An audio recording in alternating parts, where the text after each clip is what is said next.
데살로니가 교회는 참으로 모범이 되는 그러한 교회였다라고 말씀을 드렸습니다.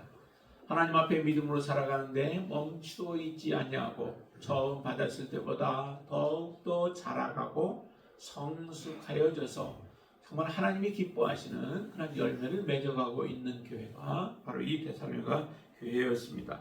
그 교회를 향하여서 사도 바울이 편지를 다시 씀으로 인하여서 그들을 더욱더 견고하게 하고 또 끝까지 하나님만을 의지하며 믿음으로 살아갈 수 있도록 권면하는 그런 내용들을 우리가 계속 보고 있습니다.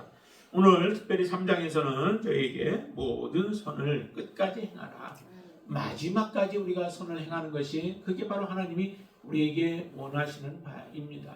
여러분들 부르셨을 때 부르신 것으로 끝나지 않는다는 거죠. 부르셨을 때는 분명한 목적이 있어서 여러분들을 부르셨고 그 목적을 이루기까지 우리가 온전하게 순종해야 하는 것이 부름받은 사람들에게 있어서 마땅히 해야 할 일들이죠. 불러서 왔는데 중간에 다시 박차고 나간다면은 그것은 하나님을 기쁘시게 하는 삶이 아닙니다. 그래서 여러분들도 이제 믿음을 시작하여서 믿음으로 시작하였고 영으로 시작하였으면은 여러분들 끝도 믿음으로 끝을 맺고 또 영으로 여러분들의 삶을 마감할 수 있게 되어지기를 다시 한번 축원을 드립니다. 오늘 이 본문에서 우리에게 말하는 큰 것은 두 가지를 우리에게 말하고 있습니다. 그 하나는 1절에서 이렇게 말씀하시죠. 1절 한번 같이 읽어볼까요? 끝으로 형제들아 너희는 우리를 위하여 기도하기를 주의 말씀이 너희 가운데서와 같이 퍼져나가 영광스럽게 되고 라고 말씀하죠. 자, 여기서 보면은 첫 번째 데살로니가 교회를 향하여서 권면하는 말씀이 바로 복음의 사역자들을 위하여서 기도하라라고 하는 거예요. 왜 기도해야 할까요? 여러분들이 기도하는 것은 곧 여러분들 자신을 위한 것들입니다. 여러분들이 기도해야 목회자가 바르게 서고 또 하나님의 뜻을 바르게 성취해 나가는 것, 그것이 곧 바로 여러분들에게 또한 유익으로 다가오게 되어 있죠. 그래서 여러분들은 이 목회자들을 위하여서 또 사역자들을 위하여서 기도해야 하는데 그 기도의 내용 가운데 하나가 거기 1절에서 후반절의 말씀입니다. 첫 번째는 뭐냐면은 왜 무엇을 위해서 기도하느냐면은 주의 말씀이 너희 가운데서와 같이 퍼져나가 영광스럽게 되고 라고 말씀하죠. 그래서 주의 말씀이 영광스럽게 되도록 하기 위하여 여러분들이 기도하라라고 하는 겁니다. 복음이 증거되어지면 그 말씀이 열매를 맺을 때에 영광이 되어지죠. 말씀을 전하는데 그 말씀이 하나도 성취가 되어지지 않는다면 영광이 되어질 수 없죠. 사역자들의 그 말들을 통해서 받아들이는 듣는 사람들의 마음문도 열리도록 여러분들이 기도해 주시고 또한 사역자들의 입술을 통하여서 복음의 말씀이 다른 나의 주장, 사역자들의 주장이 아니라 하나님의 말씀, 하나님의 복음이 그 입술을 통하여서 증거되어지고 전해질 수 있도록 그래서 죽은 영혼들이 살아날 수 있도록 위하여 여러분들이 기도하시라라고 하는 거죠. 또한 여러분들이 그 복음 전도자가 되어졌을 때 다른 사람들이 또한 여러분들을 위하여서 그렇게 기도할 것입니다. 그 기도를 통하여서 오직 주의 말씀이 영광스럽게 되어지는 그 모습을 우리가 함께 보며 함께 우리가 기뻐하는 것이죠. 하나님은 씨를 뿌렸고 다른 사역자들은 물을 주고 또한 그것을 거두어 드리는 일들을 하게 되어집니다.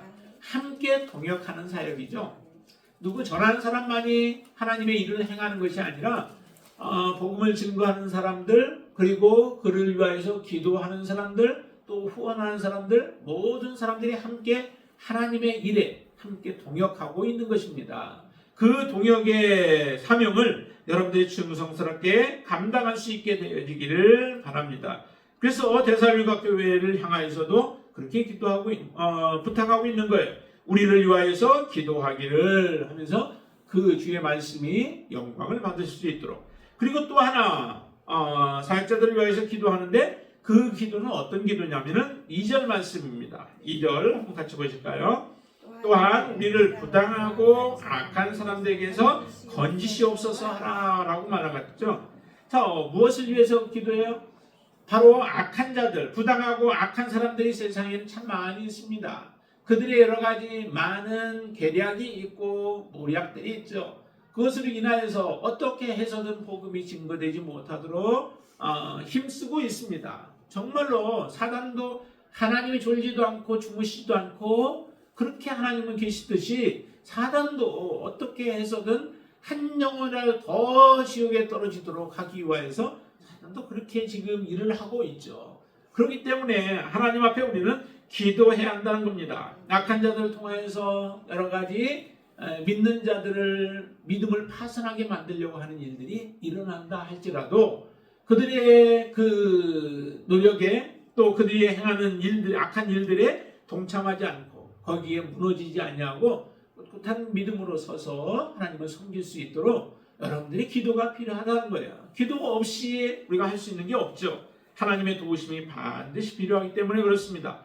그래서 이런 부당하고 악한 사람들, 그러한 사람들에게서 건져달라고 그렇게 기도하라는 거죠. 주님께서도 우리에게 주기도문에서 뭐라고 그래요?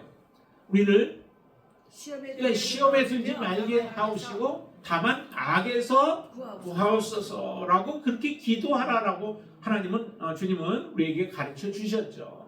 그것은 바로 하나님의 도우심과 하나님의 역사가 아니고는 우리가 헤어나올 수 없기 때문에 그렇습니다. 우리가 교만하지 말고 항상 선줄로 아는 사람은 넘어질까 조심해야 하듯이 항상 하나님 앞에 겸손한 가운데 하나님의 도우심을 구하고 하나님의 지혜를 구하며 하나님 앞에 설 때에 우리는 부당하고 악한 자들 이런 자들로부터 무너지지 않고 우리의 믿음을 지켜나가게 되어질 줄로 믿습니다. 그래서 이것을 위하여 기도하라라고 부탁하고 있습니다. 그래서 1절부터 3절까지가 바로 이 사역자들을 위하여서 기도하라라고 말씀합니다. 그러면은 두 번째 우리가 우리에게 또 말씀하고 있는 것이 그럼 무엇일까요? 그것은 4절 말씀에서 말씀합니다. 큰 두 번째 내용은 너희에 대하여는 우리가 명한 것을 너희가 행하고 또 행할 줄을 우리가 주 안에서 확신한다라고 말씀하시죠. 자, 이 말씀 가운데서 우리가 무엇을 말할 수 있을까요? 주 안에서 명한 것, 그것을 행하라라고 하는 겁니다. 주 안에서 명한 것이 무엇일까요? 예수 복음 안에서 복음이 우리에게 요구하는 것, 말씀이 성경이 우리에게 요구하는 것들, 그것을 우리는 행해야 한다는 거죠. 지난 주일에도 말씀드렸습니다. 정말 우리가 구원 얻는 것은 믿음으로만 얻는 것이 아니라는 거죠. 진정한 온전한 믿음이 있으면 그 믿음이 우리를 구원해요. 그러나 정말 우리가 믿음이 있다 하면서도 믿음이 없는 삶을 살아가는 사람들을 많이 보게 되어지죠. 믿음이 있으면 무엇이 따라와야 돼요? 반드시 행함이 따라와야 하는 겁니다. 그런데 믿음이 있다 하면서 행함이 없으면은 그것은 진정한 믿음이 아니죠. 하나님이 우리에게 요구하시는 것이 온전한 믿음이에요. 그 믿음은 곧 행함이 같이 따라올 수 있는 믿음. 그 믿음이 우리를 구원케 하여 주시는 것이죠. 그렇기 때문에 여기서도 보니까 복음 안에서 주 안에서 우리에게 명령한 것을 행해야 하는 것이 바로 그게 선한 삶이에요. 하나님이 우리에게 요구하는 것이 바로 이처럼 기도하는 것도 선한 것이요 또한 명령하는 것을 그대로 준행하는 것이 선한 것이다 라고 하는 겁니다. 우리는 선한 것 하면은 항상 뭔가 밖에 나가서 착한 일을 해야 하는 것, 그것만이 선한 것으로 생각을 해요. 그렇기 때문에 이 복음에 순종하고 또한 주님의 명령에 순종하는 것이 선한 것이다 라고 하는 것을 잘 사람들은 생각지 않습니다. 근데 분명히 우리에게 사도 바울은 말씀합니다. 거기에 명한 것, 우리가 명한 것, 그게 사도 바울과 그 일행이 명한 것이 무엇이겠어요? 그것은 곧 복음이죠. 복음을 가지고 그들에게 나아갔고 복음을 대사님과 교인들에게 주었습니다. 그렇기 때문에 그 주신 말씀, 그 말씀 붙잡고 믿음으로 이제 행하는 삶을 살아가게 되어지는 거예요. 그렇게 할 때 바로 우리는 끝까지 선을 행하는 삶이 되어지는 겁니다. 자, 그러면은 그 주 안에서 명한 것을 행하라라고 말씀하시는데 어떻게 행하는 것들일까요? 자, 첫 번째 한번 보실까요? 첫 번째는 그 5절 말씀 한번 보시죠. 5절 말씀 같이 읽습니다. 주께서 너희 마음을 인도하여 하나님의 사랑과 그리스도인에 들어가게 하시기를 원하노라 말씀합니다. 하나님의 사랑 그리고 그리스도의 인내에 들어가는 것, 그것이 곧 바로 이 말씀대로 명한 것을 행하는 삶이에요. 그러면 어떻게 하는 것이 하나님의 사랑과 그리스도의 인내에 들어가는 것일까요? 하나님의 사랑은 이미 우리가 받았죠. 하나님의 사랑을. 그러면 하나님의 사랑을 받은 사람은 또한 우리의 삶을 통해서 우리가 하나님의 사랑을 드러내는 거죠. 여러분들이 늘 살아가면서 하나님의 사랑을 드러내고 계신가요? 하나님의 사랑이 어떤 사랑인가요? 하나님의 사랑을 우리가 예수 그리스도를 잘 보면은 하나님의 사랑이 무엇인가라고 하는 것을 여러분들이 감을 잡을 수 있을 거예요. 주님께서 이 세상에 계시면서 어떤 일들을 하셨는가? 주님이 당하신 일들을 보면은 주님께서 어떤 사랑으로 사람들을 대하셨는가라고 하는 것도 알게 되어질 겁니다.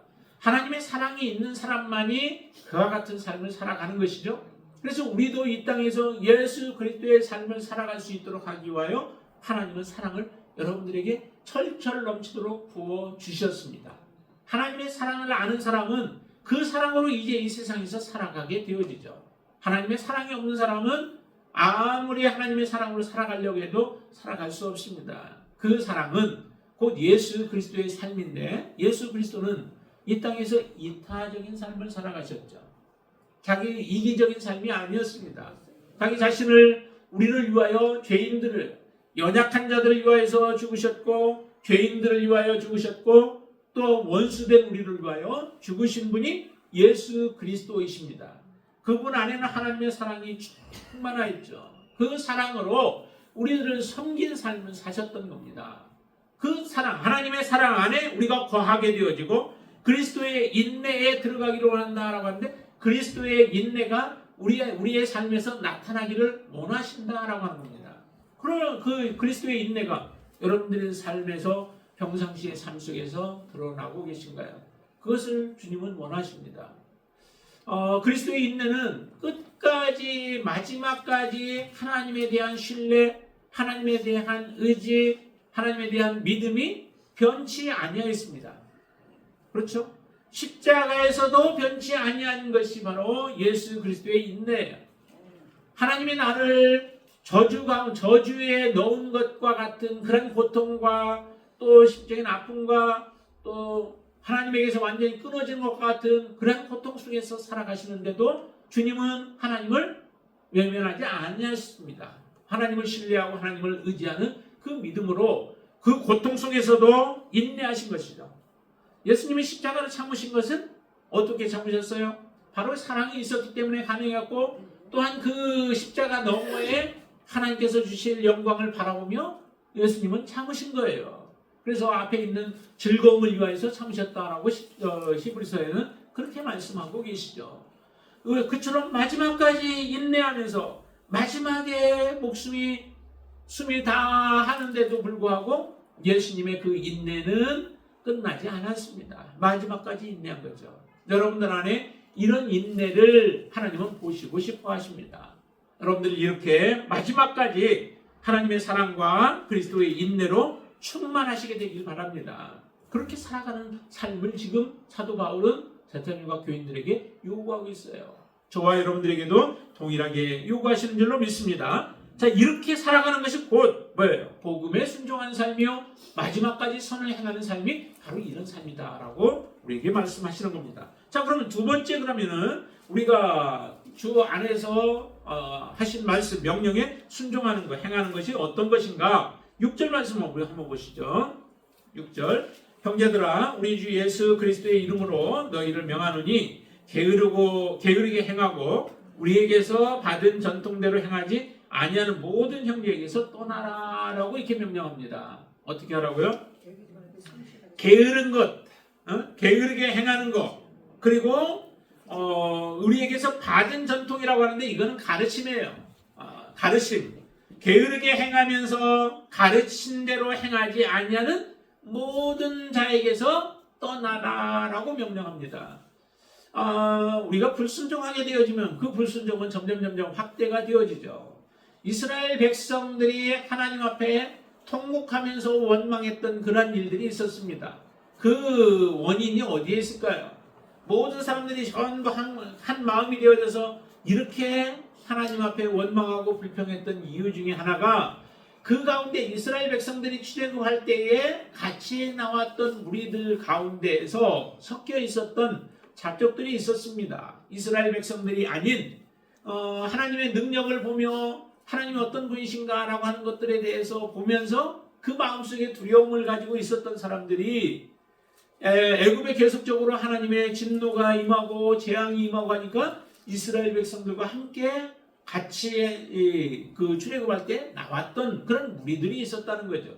그 사람들이 원망하고 불평함으로 인하여 점점 그게 확대가 되어져서 결국에는 이스라엘 백성들에게까지도 그 원망이 점점 전파가 되어진 것이죠. 그로 인하여서 이스라엘 백성들이 하나님 앞에 그 원망으로 말미암아 많은 사람들이 고통을 당하게 되어지는 이런 원인을 제공했던 사람들이 바로 많은 사람이 아니라 적은 사람들, 아직도 온전하게 하나님을 신뢰하지 못했던 사람들이 같이 있음으로 인하여 이런 영향이 미치게 되어졌죠. 자, 그런 것과 같이 우리 가운데서 우리가 하나님 앞에 믿음으로 살아가려고 하는데 자꾸 불신앙적인 이야기들을 하는 사람들이 있게 되어지면 그 영향력은 믿음으로 잘 살아가고 있는 사람들이 어려움들을 당하게 될 때가 있다는 거죠. 잠언서에서는 이런 얘기를 합니다. 오히려 믿음으로 잘 가고 있는 사람들을 그들은 어리석은 자들이 외치는 거죠. 그러면서 그 길들을 돌이키게 만들고 그래서 결국에는 부족권으로 가는 사람들과 같이 그렇게 만들어버리는 일들이 그 어리석은 여자 또 음란한 여자들 이런 자들을 통해서 이루어진다라고 하는데 그게 바로 하나님 앞에 온전한 믿음으로 살아가고 있는 사람들을 옆에서 믿지 아니하는 자들 어리석은 자들이 여러분들을 미혹하고 또 여러분들의 믿음을 무너뜨리는 일들을 행하여서 결국 하나님에게서 떠나는 어리석은 사람들을 그렇게 표현하고 있는 것이죠. 여기도 보니까 게으른 사람들이 있음으로 인하여서 그 공동체에 영향을 미치는 거예요. 게으르게 되면 어떻게 해요? 일하지 않고서 먹고 지내려고 하는 것이죠. 그 결과들이 좀 공동체에는 큰 영향을 미치게 되어집니다. 그래서 명령합니다. 게으르게 행하고 그러면서 가르침을 받지 않는 거예요. 자기의 주장을 더 내세우는 거죠.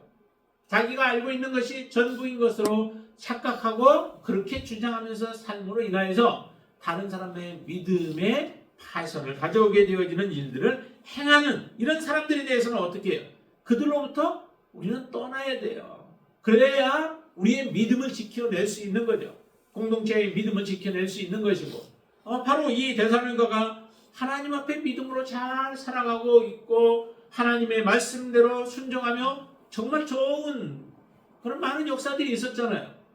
그래서 믿음의 역사가 있었고 사랑의 수고가 있었고 소망의 인내가 있었던 교회인데도 그 가운데 이런 사람들이 있다는 거죠. 이것을 제거하지 않고 이것을 완전히 뿌리 뽑아버리지 않는다면은 이 데살로니가 교회도 그런 유의 사람들에 의해서 영향을 받게 되어진다는 거죠. 밀가루가 그 한 말이 그 부풀어지는 그 원인이 어디에 있을까요? 무엇에서부터 시작해요? 발효 효무 그 곰팡이들 때문에 그와 같은 일들이 일어나게 되죠. 정말 누룩이 그 참 많은 것들을 다 부풀어지게 만들고 또 발효되도록 만드는 일들을 행하기 때문에 그런 것들을 제거해야 된다는 거예요. 자, 그래서 여기에 분명히 말씀합니다. 게으르게 행하고 우리에게서 받은 전통대로 행하지 아니하는 모든 형제에게서 떠나라. 그럼 반대로 얘기하면 어떨까요? 반대로 얘기한다면 정말로 이렇게 하나님이 주신 말씀, 그 말씀대로 온전히 행하는 자들이죠. 부지런하게 행하는 자들이죠. 자, 그래서 그 말씀을 7절부터 쭉 보면은 이게 7절 한번 보실까요? 이제 세 번째는 7절 같이 한번 읽습니다. 어떻게 우리를 본받아야 할지를 너희가 스스로 아나니 우리가 너희 가운데서 무질서하게 행하지 아니하며 라고 하면서 계속 쭉 나와요. 이 사도 바울과 그 일행들이 항상 행할 때는 어떻게 해요? 규모 있는 삶을 살았죠. 그리고 자기 자신을 쳐서 항상 하나님 앞에 복종케 하는 거예요. 그래서 나는 날마다 죽노라 라고 하는 고백을 하기까지 하잖아요. 그처럼 하나님 앞에 한순간도 자기를 무질서하게 내놓지 아니하고 질서 있는 삶을 살았던 것에 대해서 쭉 얘기하는 겁니다. 음식을 먹는데도 사도 바울은 그냥 먹지 않았다는 거죠. 먹을 권한이 분명하게 있죠. 하나님께서 곡식을 떠는 소의 망을 씌우지 않도록 했던 것에 대한 비유를 이전에 말씀을 하셨잖아요. 그 이유가 어디에 있어요? 소를 위함이 아니었다라고 말씀하죠. 그것은 곧 뭐예요? 하나님의 일을 행하는 사람들에게 있어서 필요한 것들을 하나님께서 공급하신다라고 하는 그런 말씀인 거예요. 그처럼 소들도 하나님께서 먹을 것을 일할 때는 하나님이 공급하신다고 하셨는데 하물며 하나님의 복음의 말씀을 영적인 것을 나누어주는 사역자들에게 필요한 것을 먹을 권한이 없겠느냐. 당연히 있지만은 사도 바울은 그것을 거부했다는 거예요. 이유가 어디에 있어요? 이유는 바로 이 먹지 아니함으로 인하여서 다른 사람들에게 본을 보이기 위함이라는 거죠. 자, 거기 한번 보실까요? 폐를 끼치지 아니함이 8절에 보면 폐를 끼치지 않기 위함이다라고 말하고, 그리고 9절에 보니까 그 권한이 있지만 본을 보이기 위한 것이라는 거죠. 예, 하나님의 일을 하지만 그러나 내가 너희들에게 폐도 끼치지 않고 우리가 이렇게 함으로 인하여서 하나님의 복음이 더욱더 복음되어지도록, 복음의 티가 묻지 않도록, 다른 사람들이 복음의 흠을 잡지 못하도록 하기 위해서 사도 바울은 이렇게 그 어려움 가운데서도 자기 스스로 일을 하면서 규모 있는 삶을 살았다는 거예요. 이렇게 본을 보였는데도 많은 사람들이 사도 바울이 행한 것과 같은 삶을 살지 않는 겁니다. 오히려 게으르게 행하고 있는 그들의 모습을 보면서 얼마나 참 안타깝게 지금 바라보고 있겠어요. 그래서 세 번째는 무질서하게 행하지 아니하며, 그 다음에 그들이 해야 할 일들은 뭐냐면은 12절 말씀, 12절. 이런 자들에게 우리가 명하고 주 예수 그리스도 안에서 권하기를 조용히 일하여 자기 양식을 먹으라 하노라. 그렇게 말하고 있죠. 그러니까 무질서한 행위를 하는 자들에게 너희들은 그렇게 하지 말고 조용히 일하여 자기가 해야 할 일들을 하라는 거죠. 그러면서 자기 양식을 먹으라라고 그렇게 권면하고 있는 겁니다. 이렇게 살아가는 삶이 뭐예요? 그게 곧 하나님 앞에 선한 삶이라는 거예요. 복음대로 살아가는 삶이라는 거예요. 복음에 순종하며 살아가는 삶이 정말 일반적인 거예요. 보통 하나님의 말씀이 그렇게 막 무리한 걸 요구하는 거 아니잖아요. 하나님의 자녀들이라면 부지런해야 한다라고 하는 겁니다. 부지런하지 않고 게으르다면 그것은 우리가 복음이 없는 사람이다라고 우리가 그렇게 단정적으로 말할 수 있습니다. 그리고 자기의 양식, 먹을 양식을 위하여서 스스로 노력하는 거죠. 다른 사람에게 손 벌리지 않냐고. 우리가 열심히 살아가는데도 어려운 사람들이 있어요. 그렇죠? 마태복음 5장에 보면 거기 뭐라고 그래요? 의를 위하여 핍박을 받는 자들, 이런 사람들도 있고요. 그 다음에 뭐죠?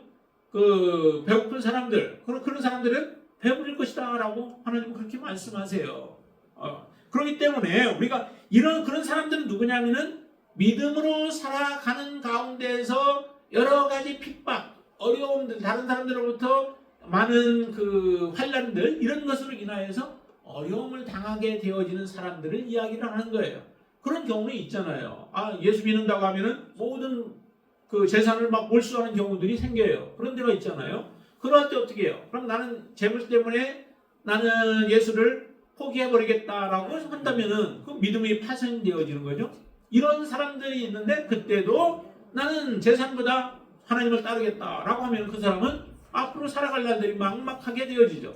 이렇게 가난하게 되어지는 거예요. 예수 때문에, 복음 때문에, 하나님 때문에 가난하게 되어진 사람들이 많이 있어요. 그래서 이런 사람들에게는 필요한 대로 우리가 또 같이 도와야 되는 거죠. 그렇지만은 게을러서 만약에 손이 게으르고 하지 않고 나태함으로 인해서 이런 일들이 벌어진다면 그런 사람들을 도와서는 사실은 안 되는 거예요. 그런 사람들을 계속해서 도우면 더더욱 나쁜 일들을 행하고 게을러지고 그러면서 복음에서 떠나는 모습들을 우리가 보게 되어지죠. 분명히 우리에게 말씀합니다.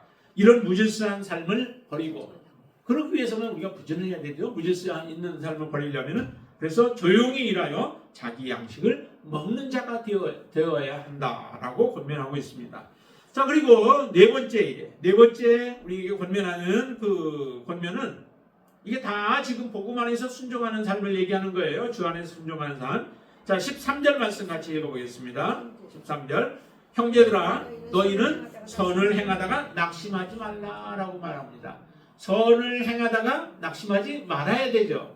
그렇죠? 데살로니가 전서에서도 말씀했습니다. 때가 이르면 하나님께서 우리에게 필요한 것들을 다 주실 거예요. 그런데 사람들은 이 땅에서만 우리가 바라보는 거죠. 시야가 너무 좁아지게 되어지면 결과적으로 선을 행하다가 낙심하게 되어질 거예요.